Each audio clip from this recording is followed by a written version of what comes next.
Des blessés graves, ils sont près de 5000 au Québec à chaque année.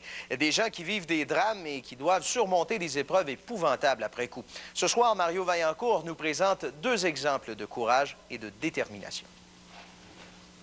Mélanie Laliberté se fait appeler la miraculée. Le 21 septembre dernier, sa voiture heurte de plein fouet un camion remorque dans Port-Neuf. Elle passera 10 heures sur la table d'opération, souffrant de multiples fractures et lésions internes. J'ai les 2 jambes fracturées, le tibia, le péroné.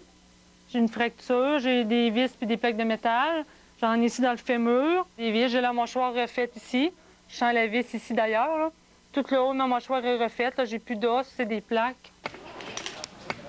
La première chose que j'ai demandé, est-ce que je peux marcher?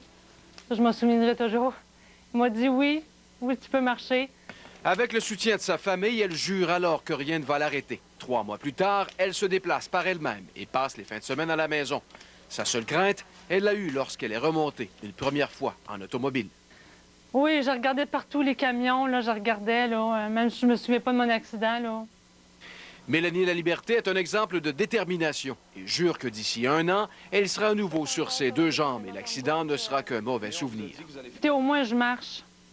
C'est ça qui m'a donné la force et le courage de continuer à persévérer. Rien n'était possible. Il faut continuer à prendre son courage puis à ne pas désespérer.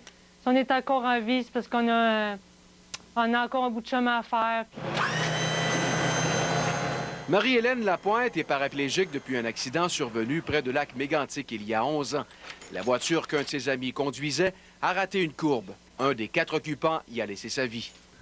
Puis quand ils m'ont sorti, ils se sont dit, elle n'est pas sortie du bois, puis ils ne pensaient pas que je vivrais de cet accident-là.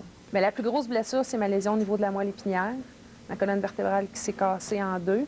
Il a fallu 3 mois de réhabilitation, mais elle était surprise des progrès réalisés. J'ai comme dit, bon, OK, c'est beau, là, on va vivre avec, on n'a pas le choix.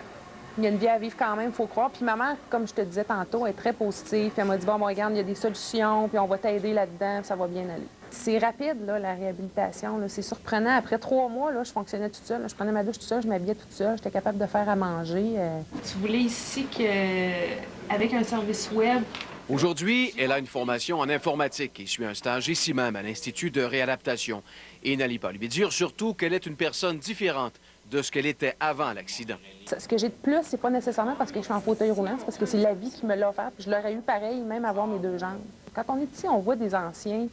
C'est ça qui nous encourage. On dit, ah, tabarouette, il y en a des pires que moi, puis ils ont une belle vie, ils ont des blondes, il y en a qui ont des enfants. J'ai connu des tétraplégiques avec des enfants, là. Je n'irais pas me plaindre d'être paraplégique. Et elle ne manque pas une occasion de vous lancer un défi. Moi, je me vois pas nécessairement comme une personne handicapée parce que si on part de là-bas et qu'on s'en va là-bas, là, toi puis moi, bien, c'est moi qui vais arriver avant. 2 tragédies de la route avec des séquelles différentes, mais une seule conclusion, une confiance inébranlable en la vie. Mario Vaillancourt, TQS, à Québec. Vous avez une primeur à...